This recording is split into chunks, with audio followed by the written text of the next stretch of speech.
Tatizo au changamoto ya sciatic inapona bila upasuaji? Jibu ni ndio.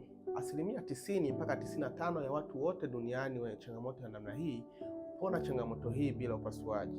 Lakini mambo muhimu ya kuzingatia, unapaswa kuzingatia mambo yafuatayo kama unataka kupona changamoto hii bila upasuaji. Jambo la kwanza ni hakikisha kwamba unafanya mazoezi mepesi ya kunyoosha ile nerve ambayo imekandamizwa.